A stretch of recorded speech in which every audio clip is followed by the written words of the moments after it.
previous presenters.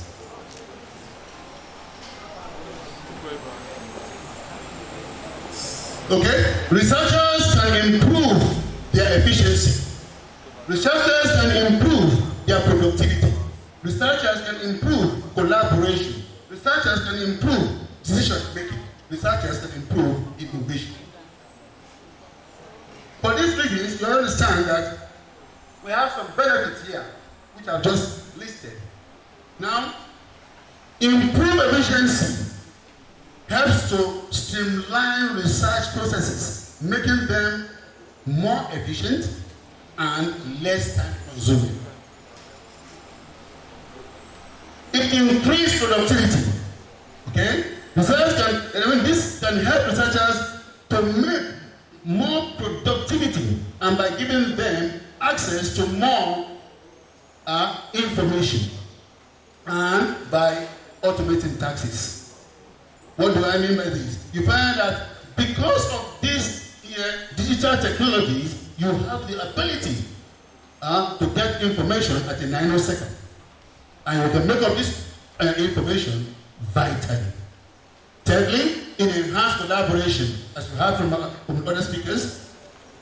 Help researchers to collaborate more effectively within each other, regardless of their location. Wherever you are in the world, you can collaborate.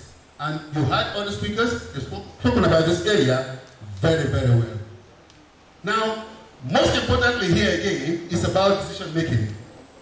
It helps researchers to make better decisions by providing them with access to more data and by helping them to analyze data more effectively. And as a result of that, we talk about how it increases innovation.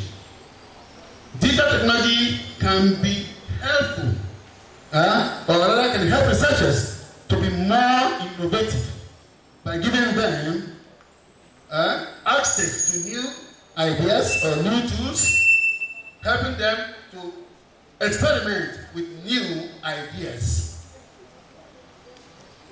because of these innovative tendencies here. Now, for that reason, you find that there are many ways to digitally transform the research journey. Many ways.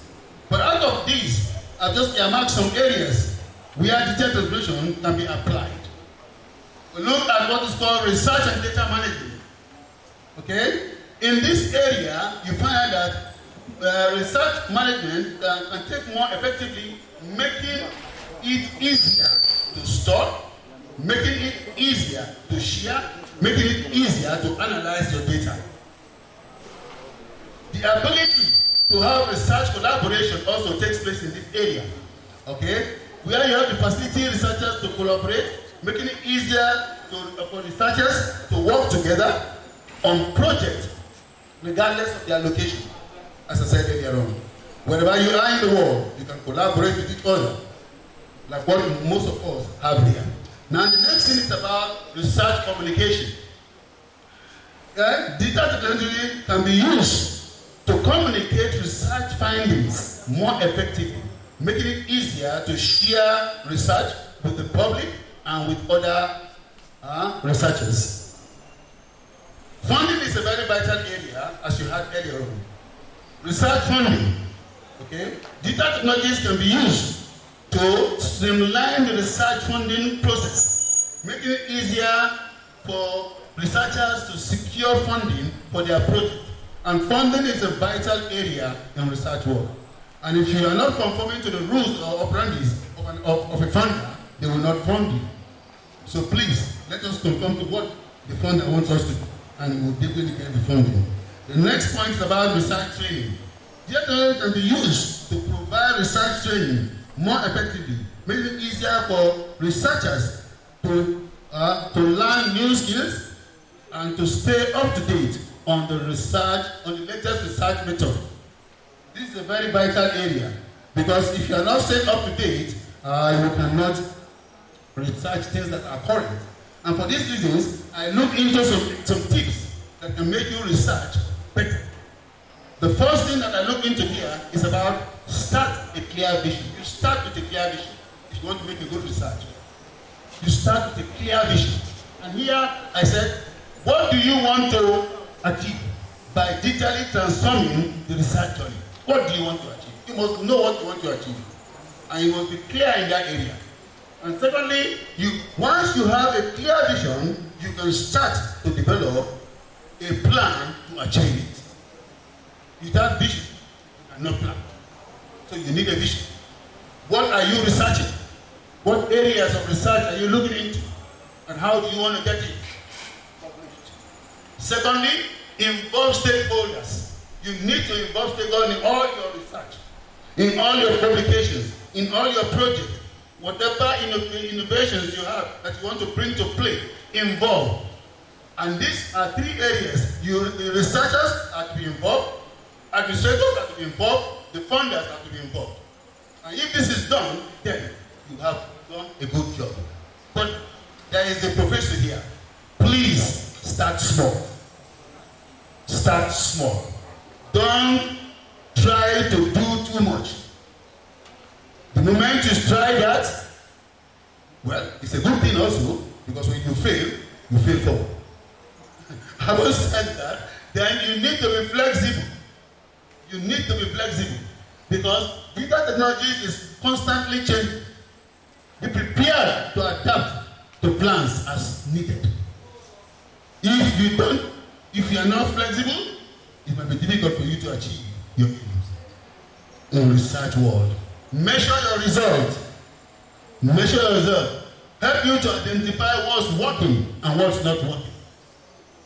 If you know what's working, then you can proceed. If you know what's not working, then you can adjust and get your work done. Lastly, continuous improvement.